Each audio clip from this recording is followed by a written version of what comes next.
Welcome to the Shoot Till podcast. If you don't know me, my name is Martin Depict. I'm a photographer, videographer based in Los Angeles, and I'm trying something different today. Different camera setup. I don't have my second angle set up.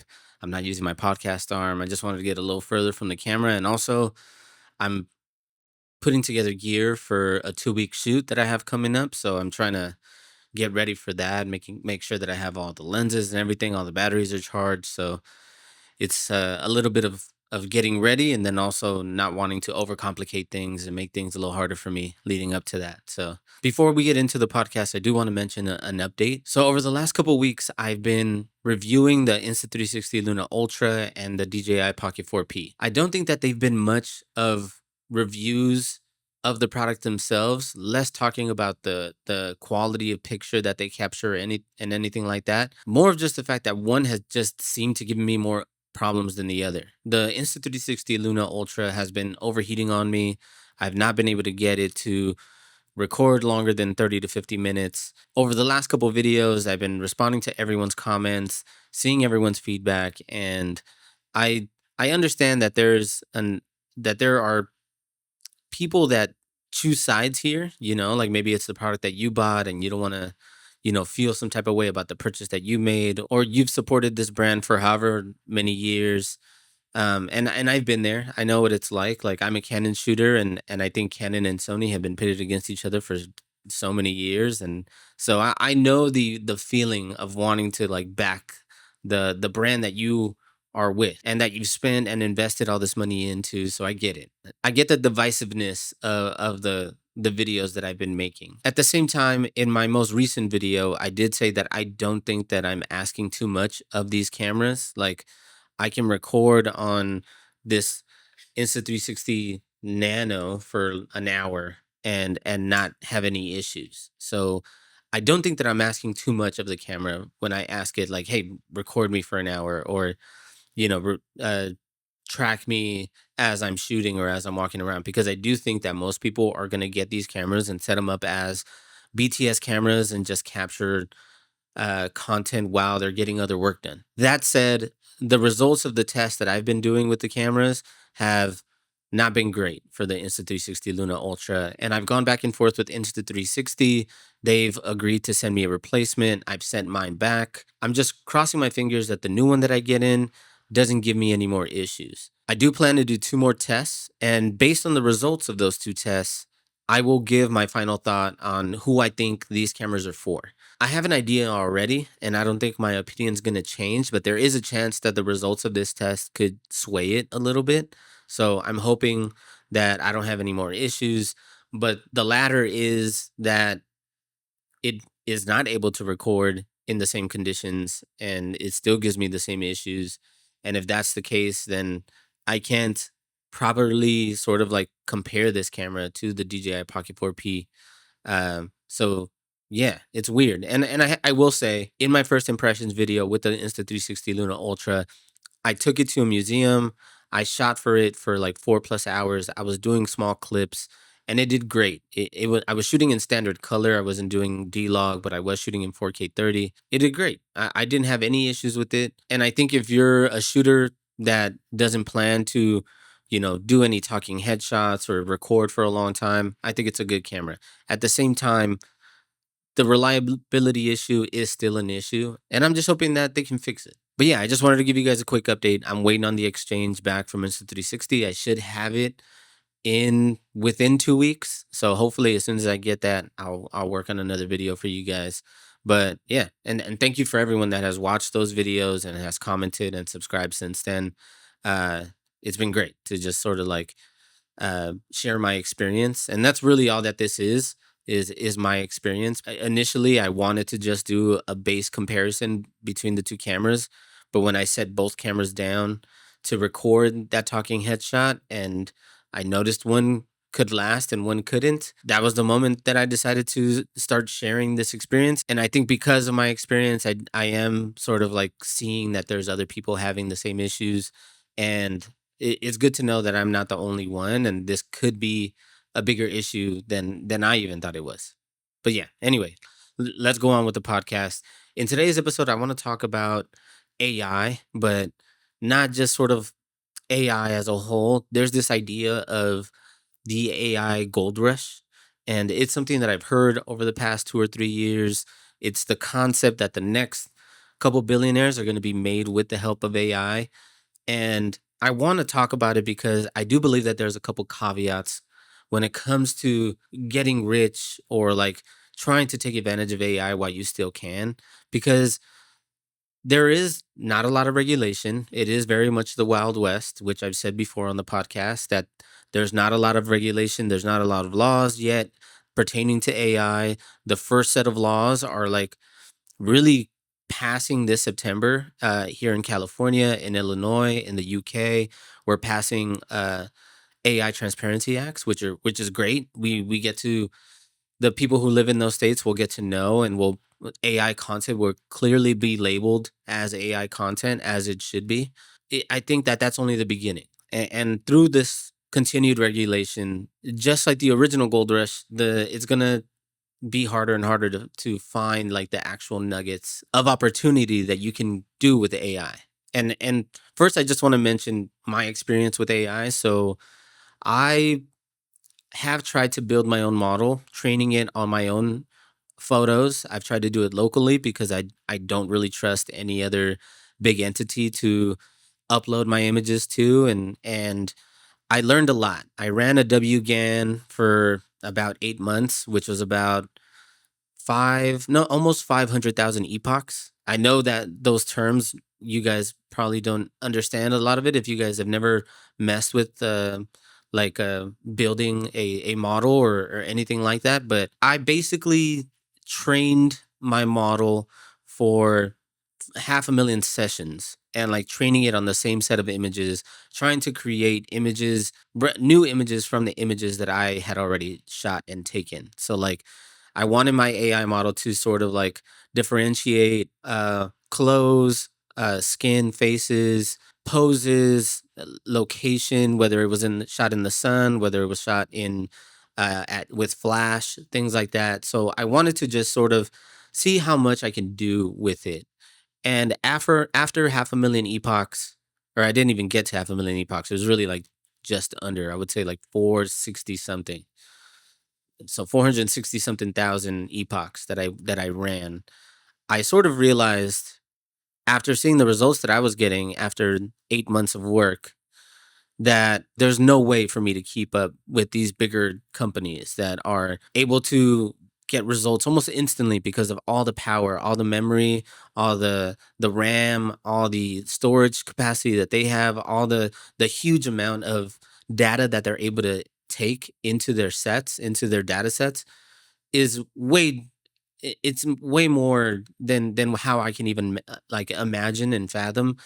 And so, especially because some of the AI companies out there, they are open source, so they're like scraping the actual internet for information, for images, for anything and everything. So when I saw what I was getting out of my model, which was basically small 128 by 128 pixel, thumbnails of what seemed to be blobs that kind of look like a person, but not really. You know what I mean? Like I was barely just starting to get shapes, no real faces, nothing. And after 8 months of doing that, I was kind of surprised. I was like, shit, I don't know if I can even like continue to do this. And so like mind you, I was doing this with the M1 Ultra, just sort of like running it every day, keeping the computer on all day, every day, training it, always in the background. There were days where I would not work on my computer and work off my laptop to try to make sure that I was getting the most out of the training sessions that I was doing and not putting too much on the computer because I knew that it was already doing a lot. And it sort of like it makes me think of like people that I've heard saying like, oh yeah, well I have this cousin or this brother that has like a closet or a basement full of Mac Minis, training their models. And I'm just kind of I don't want to be mean, but it is kind of laughable at the idea that they have, or that they think that they can sort of like do something and build something that the bigger companies can't build like that.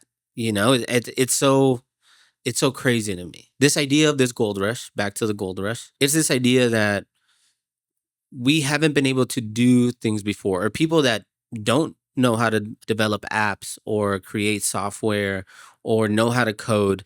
We now have this thing, whether it be Claude or ChatGPT or Google or whatever you're using as your main engine, that can code all this stuff for you. And so you can start coding an app or start coding a program or a plugin or whatever it may be. And I think a lot of the gold rush ideas that I've been seeing is that, like, cool, let's create this app, let's sell it, let's put it on the app store, let's do all this stuff. Some of them may work, some of them may not work as well. And I think that there are two big sort of drawbacks to using AI in this way. One, you're not able to copyright any of that code. Well, I'm not sure yet, but if I was a judge, I don't think I would allow code that was created with AI be copywritten, because AI learned how to code from what we inputted into it. Like what other programmers have done, it's maybe taken other apps, looked in their back end, and then seen, okay, this is how this code breaks down. And, so like it's hard to really say, that what it creates, it belongs to one person. So unless you are someone that is like myself, like what I try to do, and if I created a model with using only my own images, and whatever it spits out, it was created with only using my images, then that's different. Then I can most likely copyright that, because it was created using only the data set that I created that came from my IP. That's different than creating something from information that's open source. And like that is, I don't think that should ever be able to be copywritten. And besides the fact that I don't believe that this kind of stuff should be able to be copywritten, or a lot of these apps may not be as protected. There may be a bunch of different AI apps that do the exact same thing and are built, with the exact same engine, doing the exact same thing. We don't know what's going to be able to really break through. So that's one negative thing about it. This gold rush is really just people trying to take advantage of them being able to use AI, and other people not really taking the time to learn it. But eventually what will happen is that AI will get easy enough for everyone to be able to make their own apps. And eventually AI will be so well integrated into our laptops, into our computers, our phones, to the point to where we can just ask whatever engine that we're using to, hey, can you make an app on my phone that does this? And, I want it to look like this, and have, use these sort of colors, and make a generic logo for it, or icon, so it looks good on my screen on my phone. It will do that and be able to spit that out. I don't think we're that far from that. I would say we're probably 12 to 24 months away from that. And I think once that happens, I think the gold rush will be over. And I think that's when the regulations will start to tighten up. The second thing that I think is a much bigger issue here is the fact that, and here, I'll give you an example. So, as I've continued to use AI in different ways to sort of like make my workflow easy, whether it be through plugins that help me speed up the editing process, or whether it be just sort of even through YouTube, like having it break down descriptions for me that I'm able to copy and paste in the description box in YouTube, and ask it, like, how does the description box affect SEO? Like, am I using the right tags? Should I be using different tags? How can I sort of like optimize this process, even when it comes down to like the creation of thumbnails? Because AI does help me create my thumbnails, but I have made it a point to use either stills from the video that I'm doing, or when it comes to my podcasts have this very black and white sort of like comic strip drawing to the thumbnails. And then when it comes to my other thumbnails, I'm taking a still from the actual video, and then I'm having to generate maybe different ideas. And then I am still A/B testing those thumbnails to see, like, does this thumbnail work better? Did this color work better? And what I've seen, or at least when I first started generating thumbnails, I noticed one thing almost right away. The thumbnails that AI was generating, either one, whether it be ChatGPT or Claude that I was using, it was generating the same sort of type of copy. And right now you can open another tab on your computer right now, go to youtube.com, and then just take a glance at your home screen, at your feed, and I guarantee you that you're going to see one thumbnail, the title in that thumbnail, you'll see this. There's going to be slanted copy. It's going to be bold.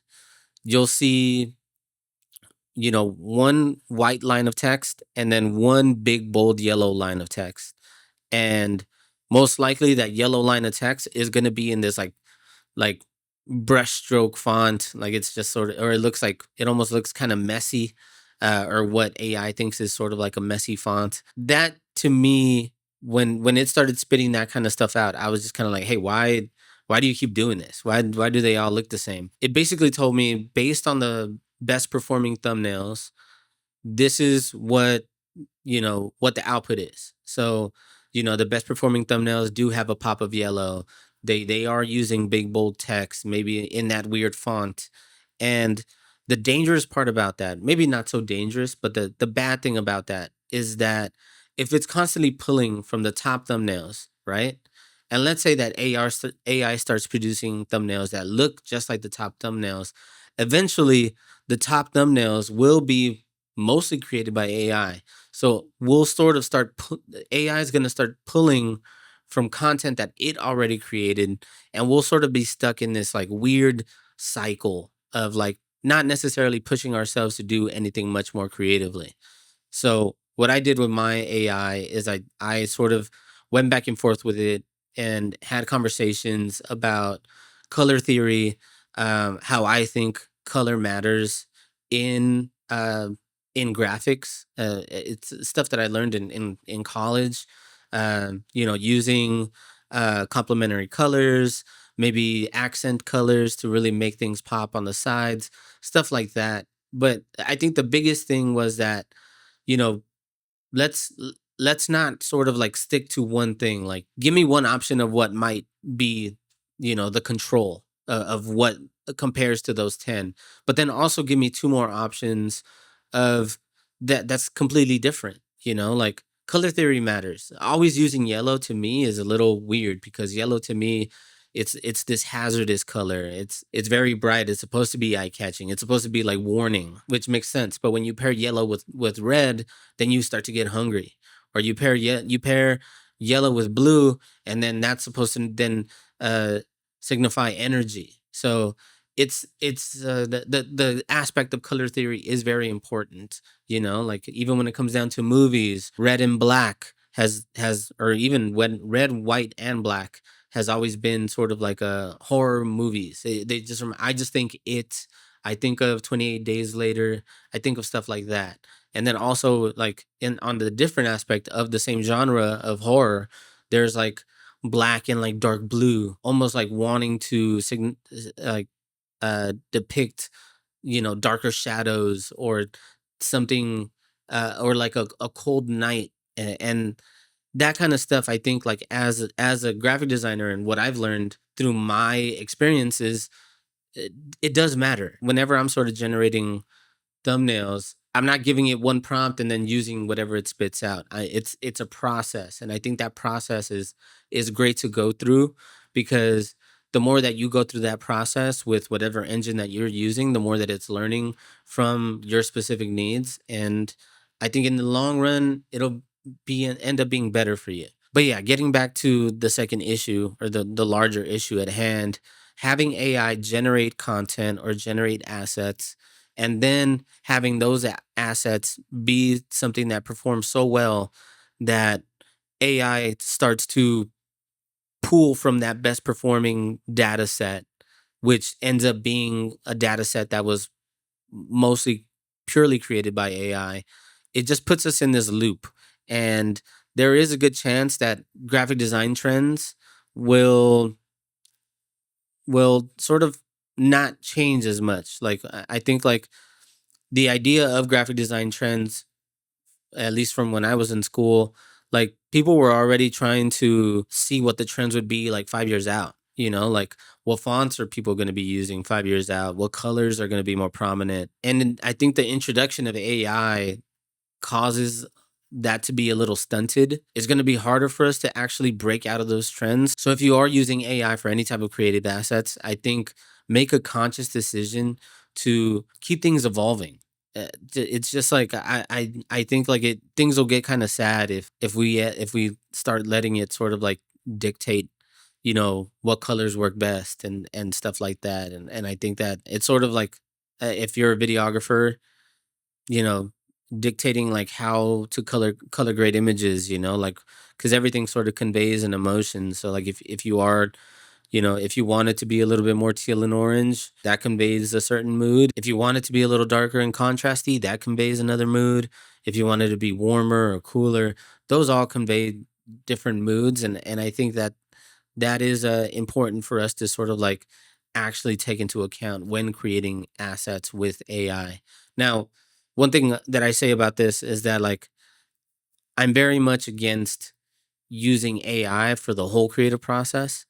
I don't think that it should be used, but I do think that for things like thumbnails, for things like ecom photos, those are the monotonous things and things that I think are more data driven. And by data driven, I mean that thumbnails, the way that they're designed, I think like people have a reaction to how thumbnails read and how they're laid out. And if someone who is new to YouTube doesn't understand how to best lay out their thumbnail, I think it could affect the viewership of the video. It can affect if people even see their content. So I do think that that sort of like data driven graphical element could be something that AI takes over because there is data behind that. You know, like what thumbnails are being more clicked, you know, what like why are Mr. Beast thumbnails doing so well versus this person's, you know, and like on YouTube we see a lot of it as well. Like people just blatantly rip off other people's thumbnails. I'd like to think that I'm trying to do something different. I know I do think that comes with like growth and experience, and I'm still messing around with it. But seeing where it fits is I think pretty important to find out. And then the same goes for ecom photos, you know, like I think when people are shopping, there are photos that perform best, certain angles of products that people expect to see, whether it be front, back, side, close up details of the products, all that stuff. I think that that is very important to capture. But if you can take the photo of a product on your phone and then upload those products into an AI model and then have the AI model spit out usable images that look like they were professionally taken. I don't, as much as that hurts me to say, probably a couple months ago, I would have been like, fuck no, that's fucked up. Go hire a photographer. I think at this point, I think that battle is lost. But I do want to be very adamant and say that I don't want to let AI take over everything. Like writing should never be taken over by AI. Have it proofread stuff, yeah, fine. But I do think when it comes to the actual creative process of writing or capturing moments, taking photos, taking still images from for movies of people, I think that's important. I think everything else is really really up to debate because yeah, I mean like we are it's all moving so fast and I even in the last 3 months like my thought process on all this has changed, but I think the one thing that has not changed is the fact that I do not agree with AI using open source content and using content that other artists or other creatives has have created without their consent. And I do think that that's very much happening. There are creatives out there that are very much for AI, and then when I see those people's takes, it just kind of seems like they may have missed the boat on a previous thing in their life, and they see this as something that they don't want to miss the boat on, and that could it could very much be a boat that I'm not willing to get on.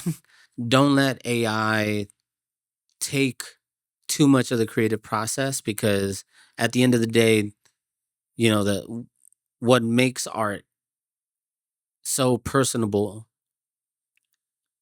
and what conveys the emotion are us as these vessels that are able to translate that onto paint or onto images that are captured by a camera. And I think that that's important to keep in mind. So this gold rush is going to eventually end, and I do think that there's going to be even some of the people that get might make a lot of money from it. Like I am waiting for the day for someone to try to copyright something that AI created and a judge to go, I'm not going to let you copyright something or continue to profit off of something that was not created by a human. Instead, it was created with assets that person might not even own, which by that point I will be happy that at least there's people out there that will be able to stand up to this sort of like, I guess, dark cloud that is looming over us. But until then, I guess we'll just have to see.